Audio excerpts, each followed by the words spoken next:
Welcome back to Forbidden Knowledge News. I'm your host, Chris Matthew.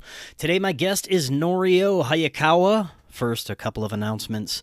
Check out our new affiliate, Brainsupreme. Brainsupreme contains the highest quality ingredients to start your microdosing journey guaranteed.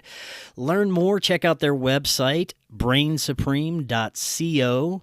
If you visit brainsupreme.co/discount/FKN15, which we also have a link right in the description, when you order using that link, you'll get 15% off the entire order. Also, watch my recent episode with Brainsupreme founder Adam Shell to find out more about starting your microdose journey to greatness today.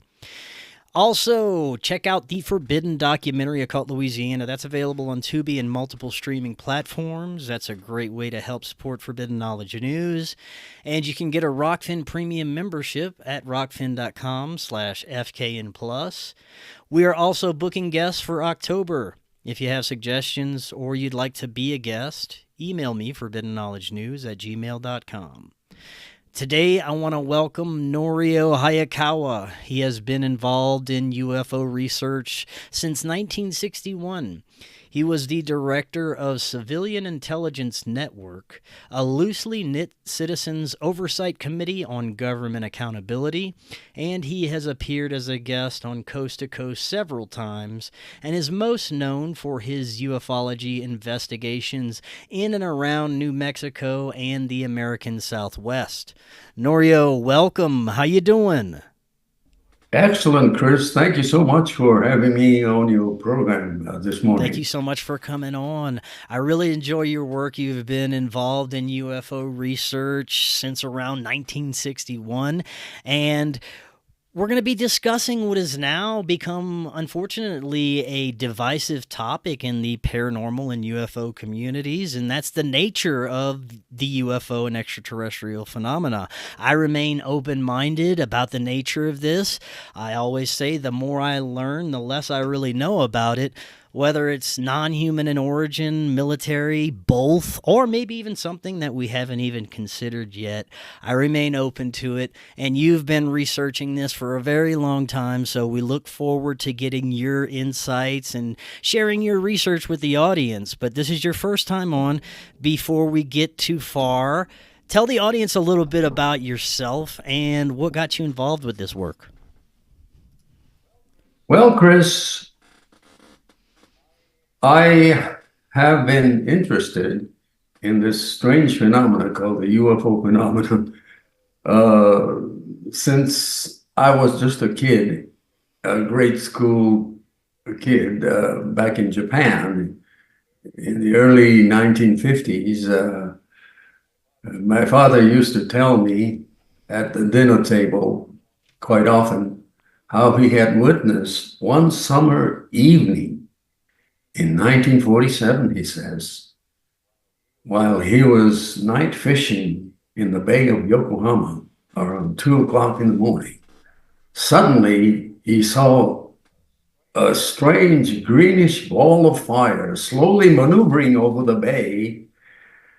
And he had actually seen a lot of astronomical events because he was a fan of night fishing. He did that almost every night for many, many years, but only on this particular evening or night of summer of 1947 did he see something that he couldn't understand. And so my father used to tell us, that is, my sister and my mother at the dinner table quite often, about his sighting of what he could describe as, I don't know, at that time the popular word was flying saucers, not UFO, but he swore every time that his sighting was true, and I believed him.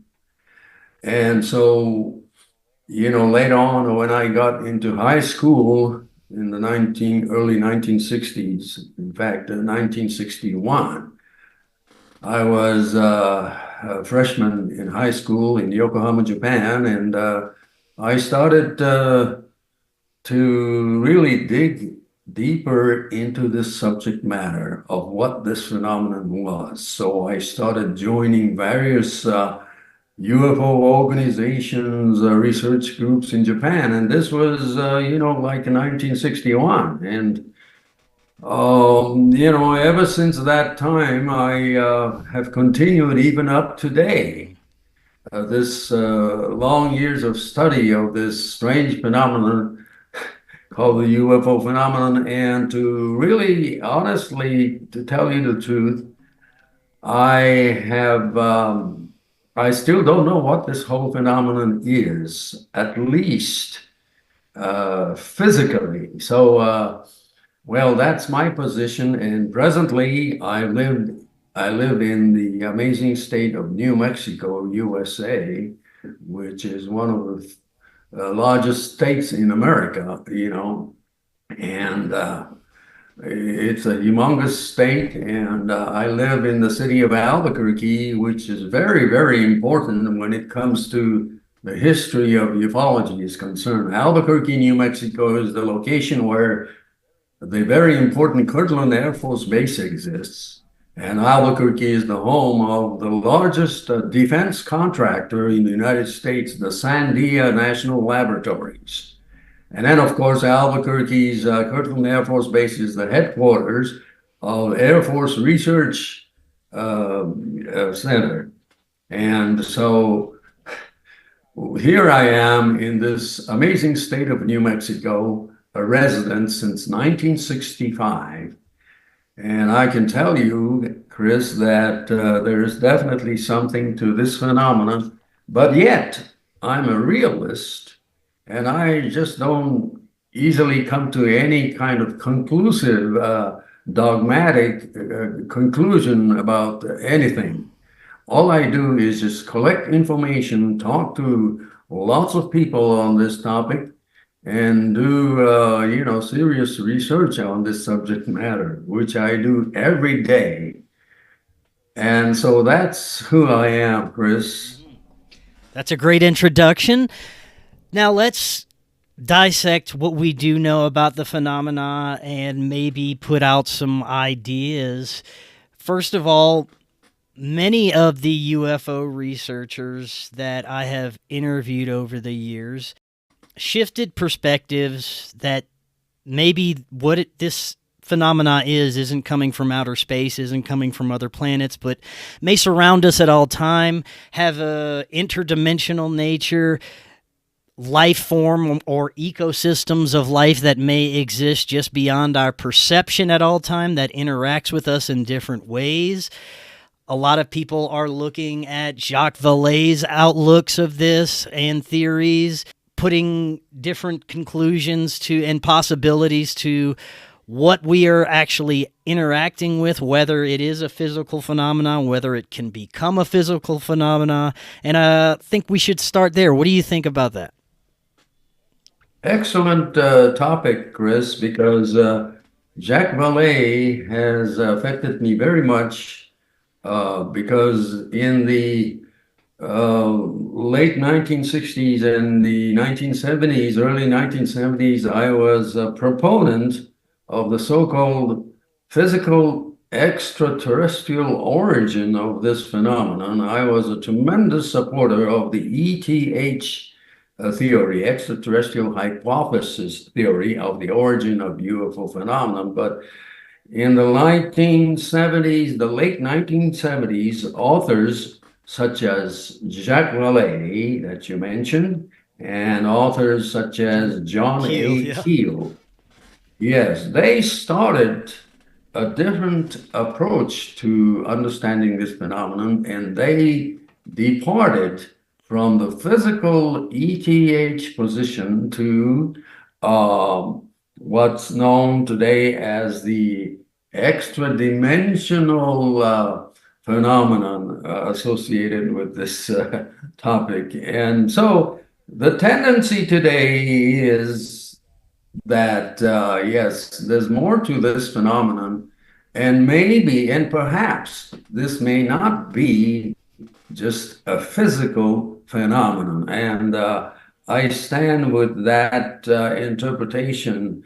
And, I get confirmation about the extra dimensionality of this phenomenon, which some people associate with the paranormality, the paranormal. So,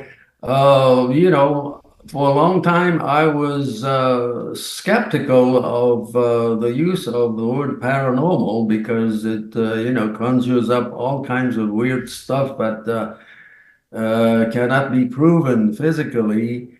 But it seems to me that's one of the most likely answers, because I'm convinced beyond a shadow of doubt that the Pentagon and the military are aware of this phenomenon. That is to say, the most likely, explanation that they seem to be focusing on right now is the extra dimensionality of this phenomenon, since no one has actually seen any tangible physical evidence or artifact of this phenomenon at all, despite the claims of supposed insiders saying that they have definitely alien artifacts that the Pentagon is hiding. But so Yeah, you hear far, about it's the just talk. metamaterials, you hear the initial reports of this, but we never hear any of these scientific conclusions. They never share the results with us. What happens to these metamaterials? That's the most amazing part of it, is it's all just talk, all talk, no physical evidence.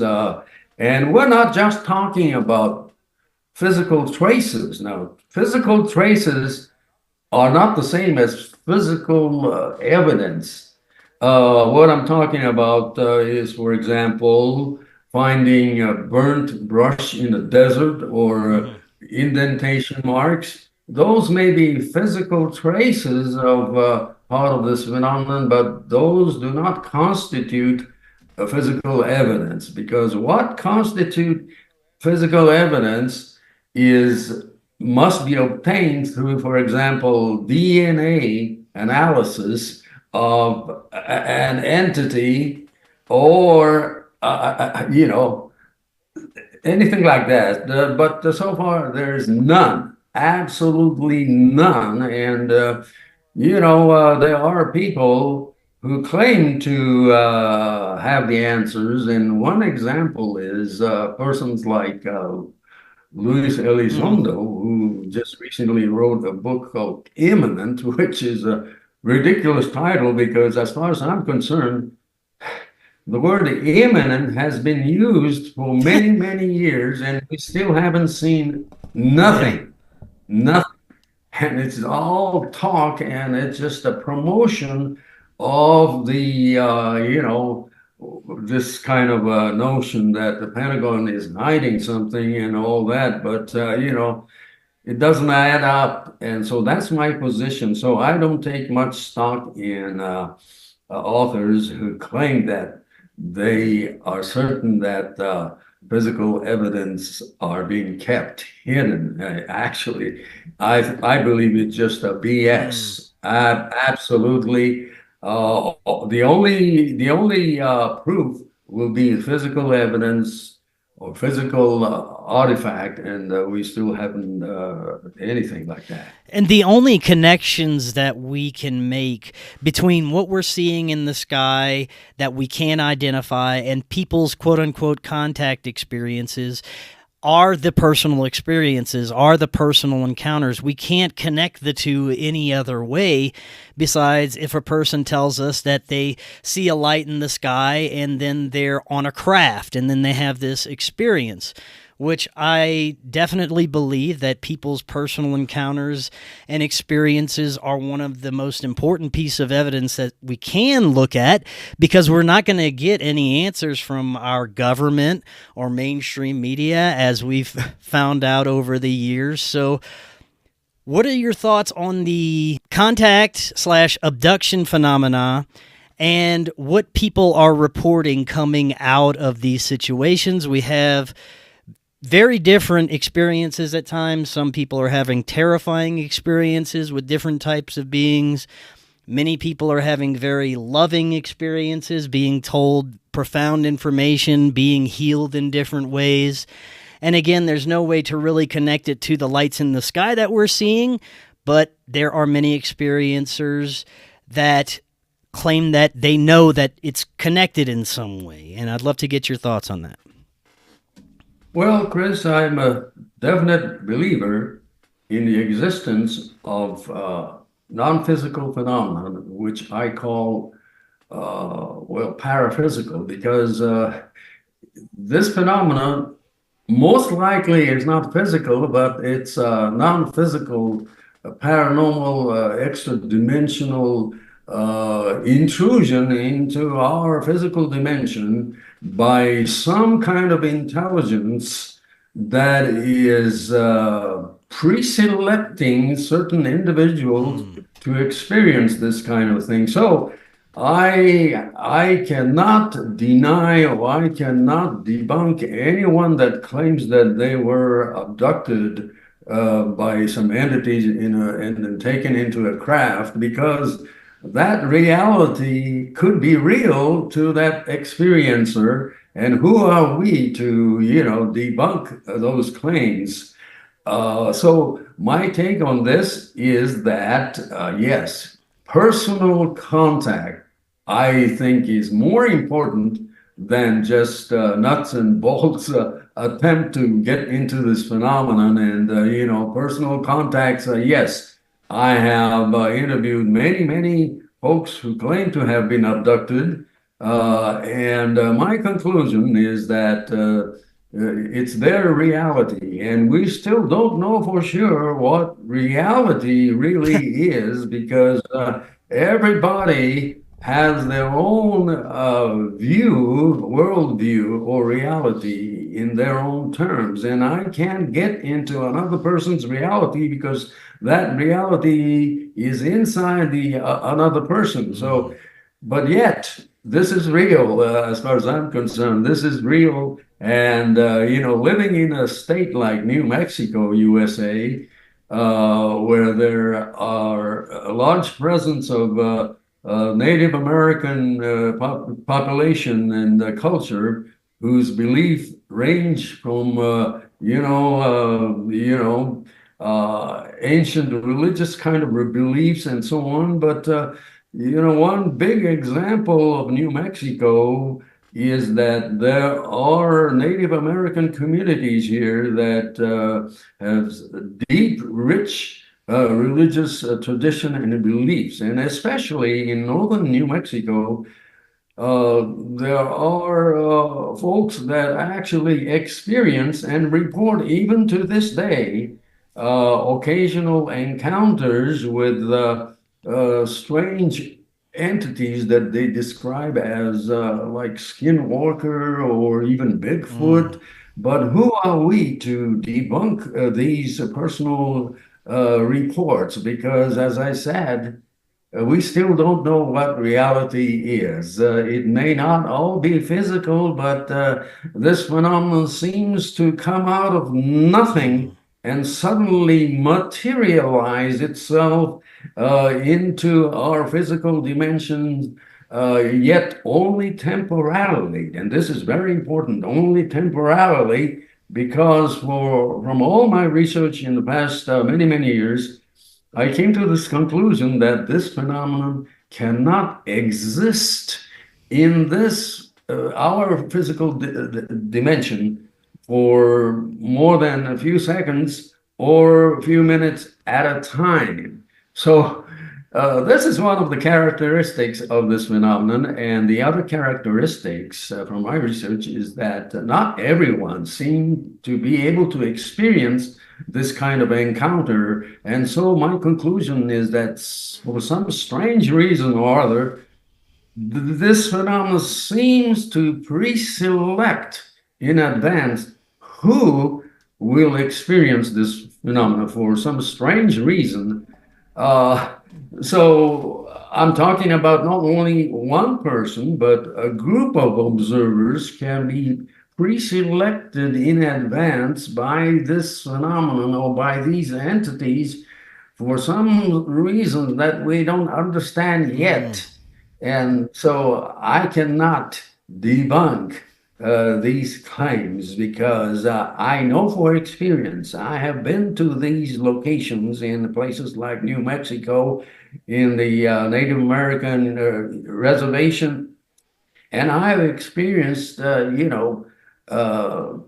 many reports, and I know a lot of folks among the Native American population that have told me of their experience.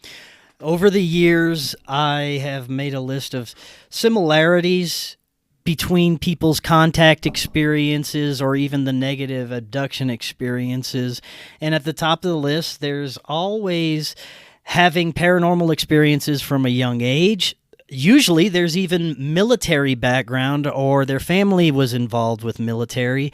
And the third one is a certain type of blood type, Rh negative, and this isn't across the board, but it shows up enough for me to put a little highlight next to that, and I'd love to get your thoughts on those three things I just mentioned. Oh, yes, I think this is a very interesting point because each person is different, different makeup of it just spiritually, physically, and mentally, each person is different, and each person may have a different kind of experience, whether it's negative or positive. As you said, one of the interesting thing about this phenomenon seemed to be that there are two types of experiences. A positive experience in which a contactee suddenly develops some kind of artistic skill which they never had before. And but then also there are instances where that individual has gone through very troubling negative type of experiences. And so my conclusion, and I'm not just saying this to be a dogmatic statement, but there seems to be two elements of this kind of phenomenon. Just as in this world, there are folks that have good intentions, and there may be folks that have bad intentions. In other words, they want to manipulate people into accepting their type of worldview. And so this phenomenon seems to have two elements coexisting at the same time. In other words, negative, malevolent type of entities versus a positive, benevolent type of entities. And it seems to me that there always have been, from time immemorial, battle between these two elements. And it seems to be continuing on.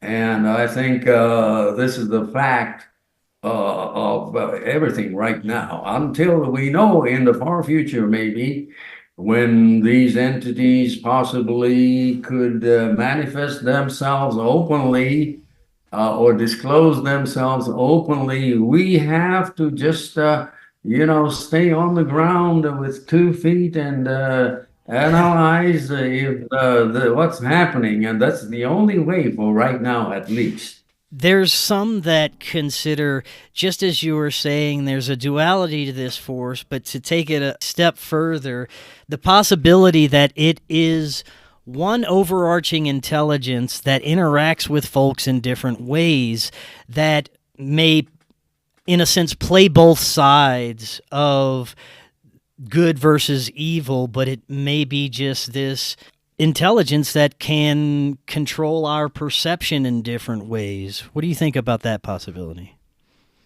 Yes, that's another possibility, is that there could be a force that is creating this kind of duality for a purpose that we don't understand.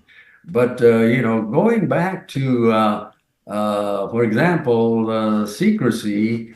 Well, personally, I don't think the government is intentionally keeping anything secret intentionally, because they themselves have always been perplexed by this phenomenon. And so, you know, that's what I say, that the reason why the United States military, the Pentagon, has never announced anything regarding this phenomenon in a definitive way is because they themselves are perplexed by this phenomenon, and they had been perplexed for many, many years, and they have no answers, and they don't want to admit that they are ignorant, basically, about this real nature of this phenomenon. And we must really talk about the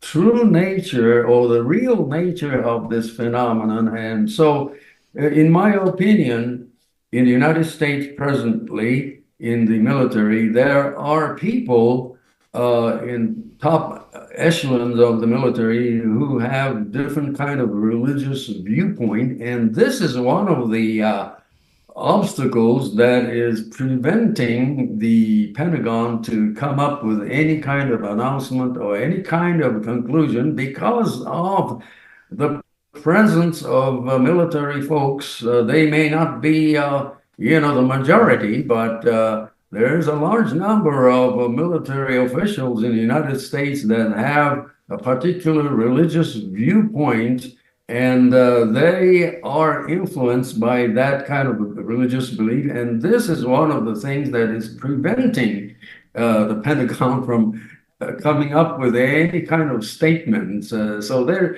even in the United States government, there seems to be constant, battle between those who believe that this is a completely extraterrestrial physical phenomenon versus those who believe that this is a religious phenomenon that includes possibly the word demonic, that they don't seem to want to really use it. And, the word demonic is a terminology that separates a lot of people, because people like Jacques Vallée or John A. Keel, they never professed to be Christians. They don't consider themselves evangelical type Christians, but yet their description of this phenomenon is very similar to the belief of certain religious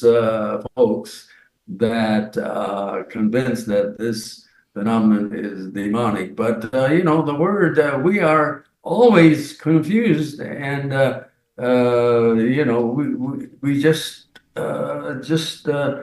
confused by the misuse of terminology, because to a lot of folks, demonology is a laughing matter, because it's out of the sphere of normality, and they don't want to use this word for fear of repercussion. But there's nothing wrong in the use of the word demonic, because this word implies a lot of things. It doesn't have to be religious per se, but if you look at world's culture, in any culture in the world, there is a belief that in this world there is a good force and a bad force, and it has always been this since time immemorial. And that's the situation. So we have to look at this from those kind of perspectives. Well, we also have the experiencer Chris Bledsoe, who is really adding credence to this theory that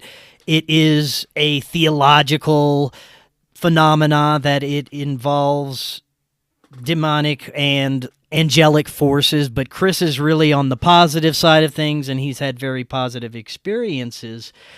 But we're going back to the military involvement and how you said you don't think that they really have a grasp at all at what is happening here. And I tend to agree with that. It seems when you look at a bigger picture, and you step back and try and put everything together, it seems like this phenomena is always 10, 20, maybe even more steps than we could ever know ahead of our technology and science and everything we're trying to understand.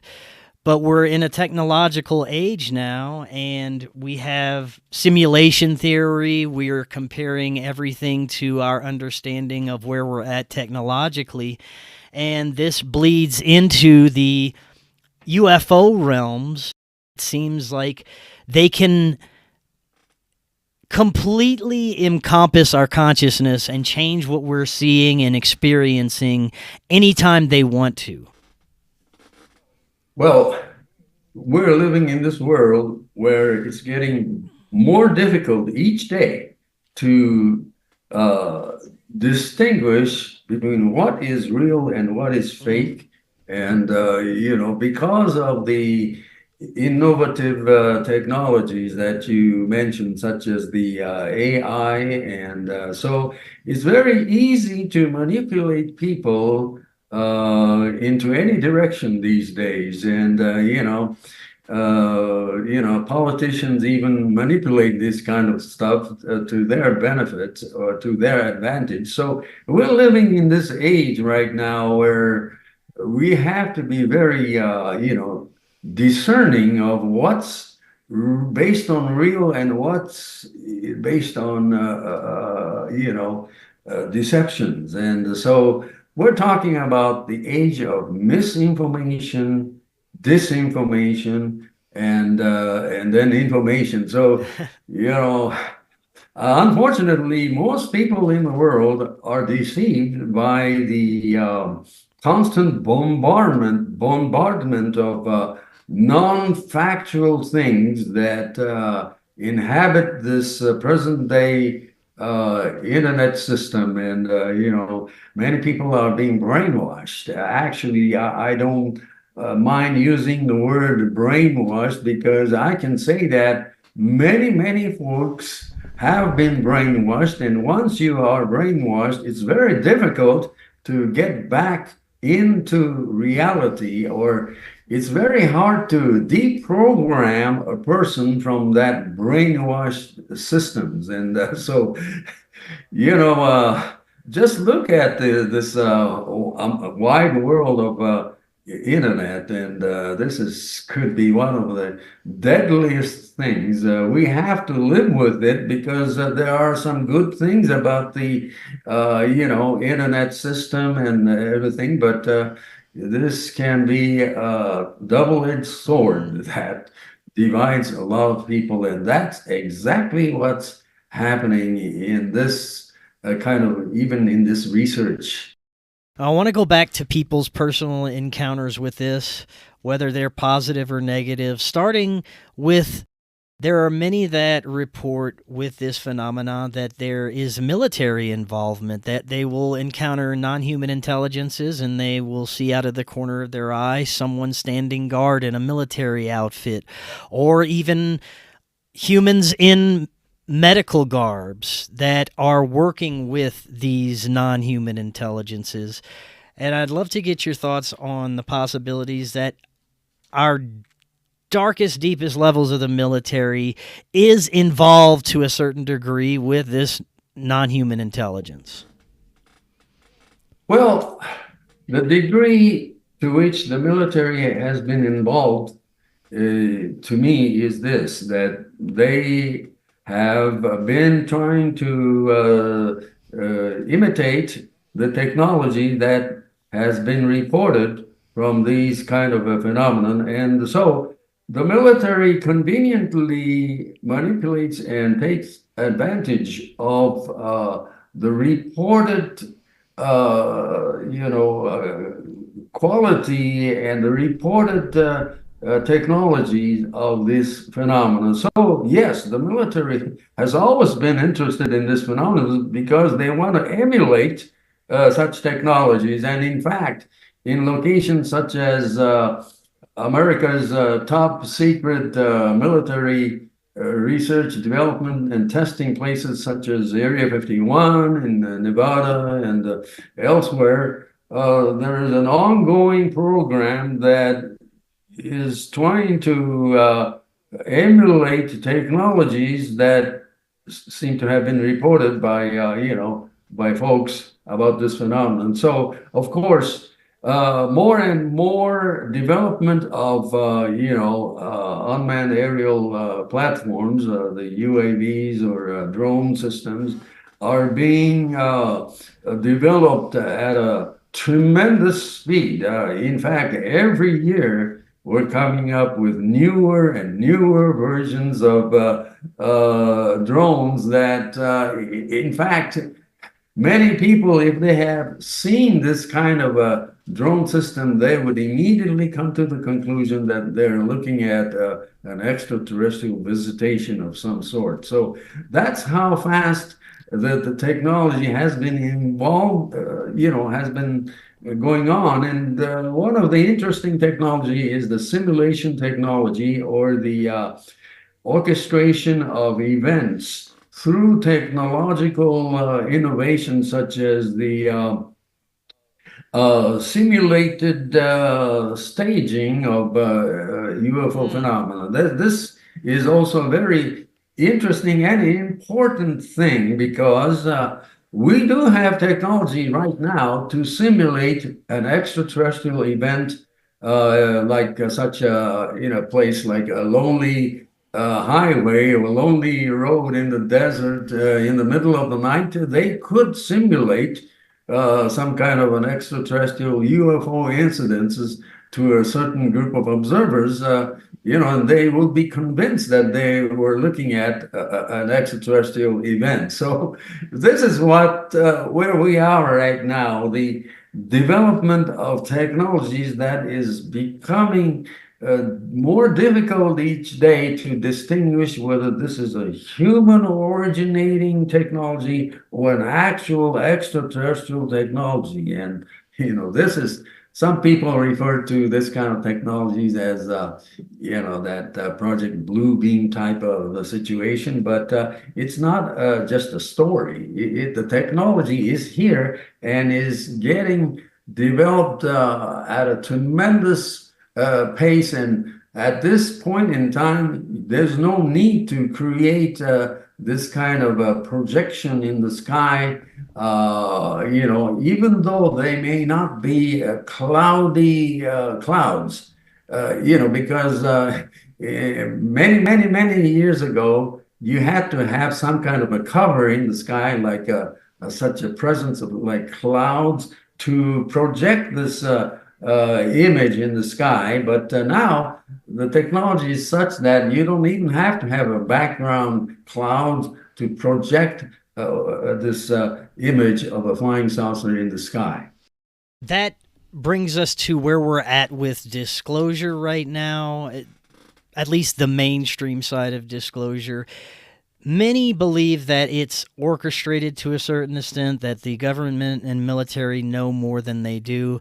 I tend to think, like we were discussing earlier, that they really don't know as much as we think they do, and that the information comes out so sporadically that they tend to be reacting to things as events unfold. And we've had interesting events recently. We've had the Nazca mummies revealed, which a huge controversy. I really don't have an opinion either way. Could be real, could be fake, who knows. We have different UFO sightings that have been increasing over the years, especially since the Tic Tac event.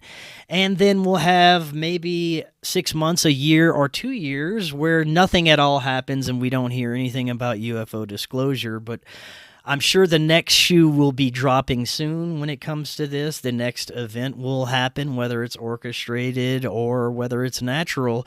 But this doesn't seem to be something that they are rolling out in an orchestrated fashion, but it could be. I don't know. What do you think?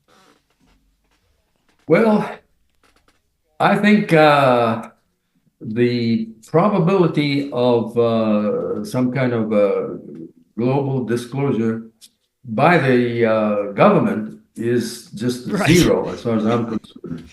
The only disclosure will come when, if these entities, if they really exist, okay, if these entities disclose themselves globally in a televised event or something, unless that kind of thing happens, we're not seeing anything. But you know, we don't know. We don't know what's going to happen tomorrow. We don't know what's going to happen this fall.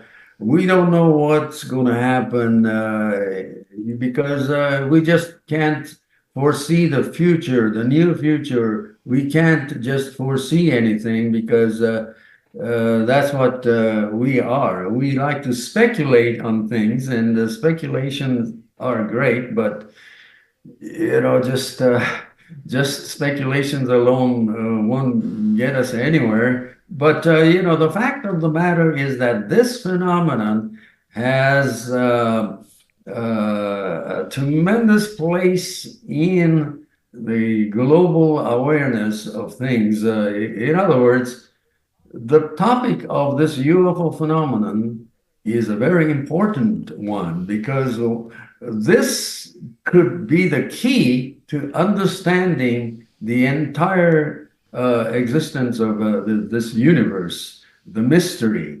And anybody that says that in this world there are no such things as mysteries, they don't know what they're talking about. This because this world is filled with mysteries and filled with things that we still don't have any answers. And so we must keep an open mind on this. And, you know, because our life itself is a mystery. We don't know why we're here in a particular city. Each person has its own place in this universe, and each person is a different person. And this is one of the biggest mind-blowing mysteries of this entire universe, is that despite the countless number of folks in this world physically, each person is different. And, you know, this is just a miracle in itself. So, yes, the word that some people don't want to use the word miracle because it conjures up a religious belief. But yes, the miracle is that we are here as each separate individual with each different makeup.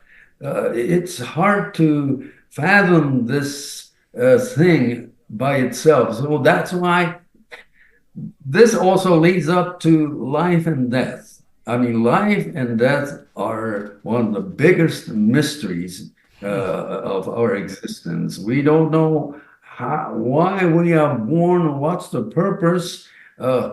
Anybody that says they have the answer, they just don't know what they're talking about. But we have to realize that this world is still a world of mystery, and we have to admit this fact, because only the mind of possible developer or creator of this universe could understand the whole thing. And so you don't have to be a religious person to believe that there is some kind of a intelligence in this entire cosmos, the intelligence that created all these things that we know about. And so, you know, as I said, I'm not a religious person at all. I don't even go to churches, but I do believe that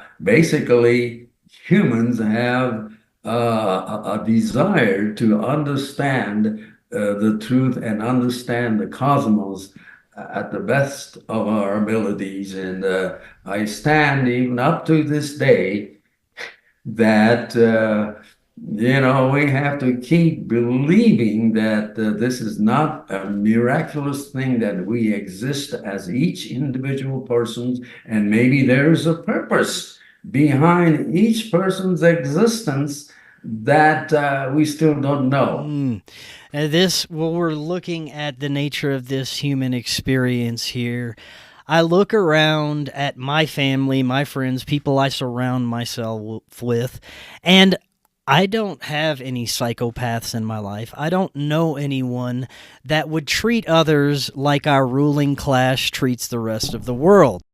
It makes me wonder where that comes from, why there is a small group of people that are so hungry for power and control that they will do anything at the expense of human life at any cost to keep that power and control. And this ruling class tends to keep control throughout the centuries, has always been as long as our collective memories can remember. And it seems to dictate a lot of the darkness in our human nature. Again, going back to my immediate friends, family, how I view life, I can't understand the psychotic nature of the ruling class, and it makes many think that there's something else that may be pulling the strings, something else that may be in communication with our ruling class, that may be why we're in this global situation that we're in, where all our systems are fundamentally parasitic and anti-human. And I want to get your thoughts on that. I think you hit the thing on the nail, because there's no doubt that there are a small number of folks that have been brainwashed to join groups that promote power. And this is exactly what's happening. And this power-hungry nature of certain people in this world is not anything new. It's been there for, since time immemorial. And my personal concept is that, of course, in this humongous universe, there are, and this is just my personal viewpoint, but there seem to be countless number of intelligent entities that may not be physical, but they may be paraphysical, and they are sentient. In other words, they have feelings, right and wrong, and so on. And but in this whole cosmos, tremendously huge cosmos, there are benevolent entities as well as malevolent entities. But overall, many people who believe in the ancient writings of cultures seem to believe that, I think that, well, they say that their benevolent entities outnumber the malevolent ones. But, we have to admit that initially in this humongous cosmos, all of them were benevolent, but according to some religious interpretation, eons and eons ago, there was a cosmic revolt in which an entity that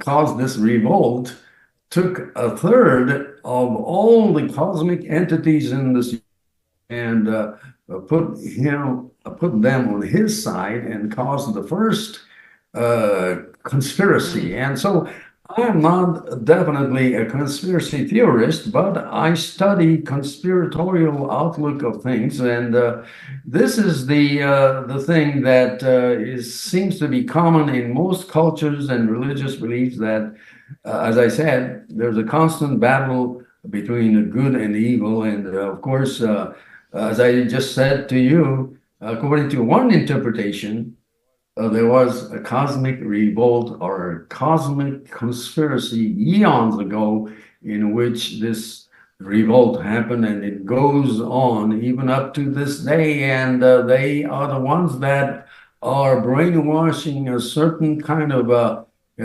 so-called elitist group in this world to create a forced global governance in the future in which they will just benefit themselves only. And this is a very dangerous thing that I hope it will never happen, but who knows, because if you look at the world right now, people are being brainwashed into certain directions. So this is why I think this importance of discerning what is real and what is true and what has good intentions or what has bad intentions. There's nothing is more important right now to get a grasp of this discernment. You wrote an article about Dulce base may not be physically in existence, but somewhat of a paraphysical phenomena. Could you talk a little bit about that?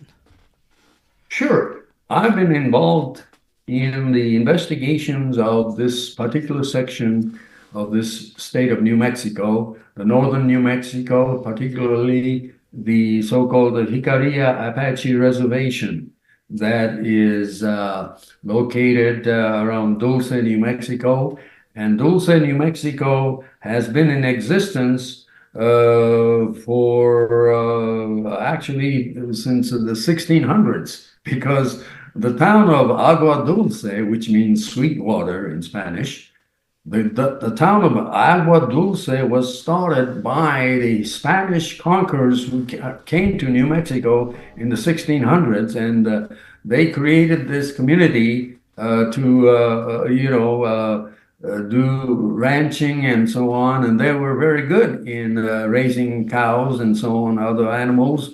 And so this Dulce community, whose name was changed to Dulce instead of Agua Dulce, this Dulce community started existing since around 1907, when New Mexico was not even a state, but in 1912, New Mexico became part of the United States, but just a few years before that, the Jicarilla Apache Reservation was created. And I've been visiting this amazing location in Dulce, New Mexico since 1990. I've actually spoken to many Native American folks of the Jicarilla Apache tribe, and I've made many friends since 1990 when I took a Japanese TV crew to this area to interview the local people about the strange happenings in this area. And that was in the early 1990s, in fact, 1990. And ever since then, I've made thousands of friends over there in Dulce. And I've spoken to a lot of people. And even to this day, there are reports of people claiming to have some kind of a paraphysical or strange paranormal phenomena, such as the sighting of strange lights in the sky, which seem to go on even right now as we speak. And people seeing what they claim to have been Bigfoot and so on. And so there's definitely no question that there's something going on, yet there's no evidence that there's a physical underground biological laboratory or base anywhere near Dulce, New Mexico. Not a single physical evidence, but yet I say that something is there. That something is very difficult to determine what it is, but something is That's there. interesting. You've also done some research into the events of Roswell, and one of the most famous UFO involved persons in our history, Bob Lazar. And I'd love to get your thoughts on him. There's still a lot of controversy and speculation whether he was really involved with this or not. What do you think? Well, my conclusion is I have known this personality called Bob Lazar since around 1989. And I met him, several times since then. And my conclusion is that there's no credence to anything that he says. There's no credence. And so presently, there are people that continue to elevate his position as a person that is very significant. And certain reporters, such as George Knapp, who became famous for bringing Bob Lazar, these are the people who are keeping, promoting this character. And I can say that this is a character that is very smart. and manipulative. And I have yet to see any physical evidence of anything that he says about alien presence in Area 51. In fact, I have yet to see anything alien about Area 51. In fact, my take is that this is a very important R&D facility, research, development, and testing facility for a national defense. And so that's what it is. It's nothing more. And so anybody that is promoting characters like Bob Lazar is just in for the money and in for recognition. And, one of the example of a person that is pushing the Bob Lazar story is Jeremy Corbell, who used to be nothing, and he only makes money from the promoting the Bob Lazar story. And so my conclusion is that unless we come up with any kind of physical evidence to prove that Bob Lazar is a real person that has experienced extraterrestrial things. Until that comes, this is just a story, and it's a bunch of BS as far as I'm concerned. But the problem is that there are many people who are being brainwashed, thinking that he was, telling the truth. But there may be a reason why Bob Lazar came out that we don't know. There is a reason. He's a real guy. He knows some kind of he's acquainted with scientific terminologies. Even today, he is selling scientific equipments to schools and even to some defense contractors, because he is very skilled and he's very knowledgeable about certain kind of mechanisms that can be used by scientific community. So yes, he is there, and he still is maintaining his website and selling all kinds of things that are normally not obtainable. But for example, radiation type of kind of equipment, and uranium. Yeah, I'm talking about uranium and so on. But he still is there. He still is there selling his stuff. So that's, as far as I'm concerned, is about Bob Lazar. It's amazing to me that people can't put together how these counterintelligence personalities and people who used to be involved with the military and intelligence are now being propped up as the UFO experts, and everything that they are putting out there is being supported by the mainstream media and our government. And this, to me, is one of the biggest red flags that could show that there is something shady going on, is if our own government and media is getting behind something. That's the first thing that tells me that there's something shady going on. Definitely something shady is going on even today. And the best example is this movement by the so-called former intelligence officials who keep promoting the idea that the Pentagon is going to release something very soon, very imminent. And this is a bunch of BS, because ever since 2017, when Leslie Kean, who used to be just not a good writer, she started writing a book about the UFOs in 2017, and the New York Times was duped into accepting that story as real, and that it was a significant article, and that changed the entire UFO scenery since 2017.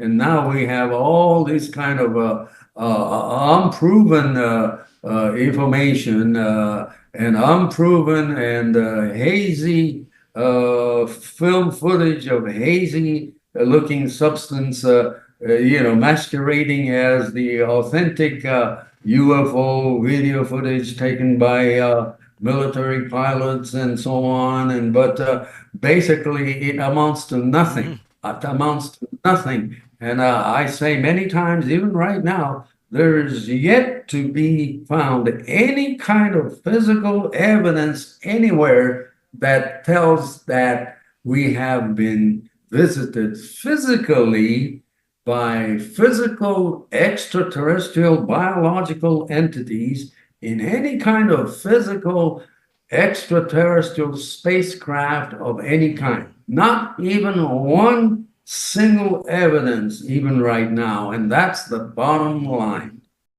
Norio, this is great information. We'll definitely have to do this again. I'll have the link to your website right in the description so everyone can easily access.